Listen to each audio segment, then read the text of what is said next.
Hi friends, welcome to Abbas garden. பூக்கள்லேயே ஈஸியாக வளர்க்கக்கூடிய பூவில் கனகாம்பரமும் ஒன்று தான்.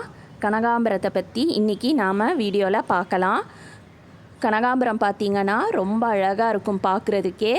வாசனையான மல்லியோட வாசனை இல்லாத கனகாம்பரத்தை வச்சு கட்டும்போது பார்க்குறதுக்கே அவ்வளோ அழகாக இருக்கும், ரொம்ப சூப்பராக இருக்கும். கனகாம்பரத்தில் பல கலரில் வருது. என்கிட்ட பார்த்திங்கன்னா கிட்டத்தட்ட 10 கலர்ஸ் வச்சுருக்கேன். கனகாம்பரத்தில் சில வெரைட்டி தான் நமக்கு தமிழ்நாட்டில் கிடைக்குது, சிலது இங்கே கிடைக்கல, வேறு மாநிலங்களில் தான் கிடைக்குது. அந்த மாதிரி நான் வேறு மாநிலங்களுக்கு போயிருக்கும்போது அங்கே கலெக்ட் பண்ணது தான் சில வெரைட்டிஸு.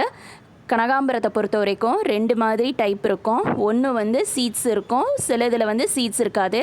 சீட்ஸ் இல்லாதது பார்த்திங்கன்னா ஹைப்ரிட் வெரைட்டியில் சீட்ஸே கலெக்ட் பண்ண முடியாது. கனகாம்பரத்துக்கு மண் கலவை, தோட்டத்து மண்ணும் கவுடங் மென்யூரும் போதும். கோகோபீட் சேர்க்கணுன்னு அவசியம் இல்லை. கனகாம்பரம் வெயில் தாங்கி வளரக்கூடியது. ஃபுல் வெயிலில் தான் நம்ம வைக்கணும்.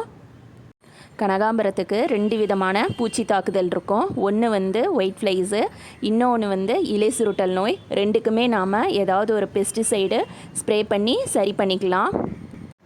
கனகாம்பரம் வருஷம் ஃபுல்லாக பூத்துகிட்டே இருக்கும். அதுலேயும் வெயில் காலத்தில் நிறையவே பூக்கும். கனகாம்பரத்துக்கு ஃபெர்டிலைசர் பார்த்திங்கன்னா நம்ம வீட்லேயே ரெடி பண்ணுற இயற்கையான உரங்களே கொடுத்தாலே போதும். எதுவும் கெமிக்கல்லாம் கொடுக்கணுன்னு அவசியம் இல்லை. உங்களுக்கு கனகாம்பரம் பிடிக்கும் அப்படின்னா நீங்களும் உங்கள் தோட்டத்தில் கனகாம்பரம் வாங்கி வச்சு வளங்க. தேங்க்ஸ் ஃபார் வாட்சிங்.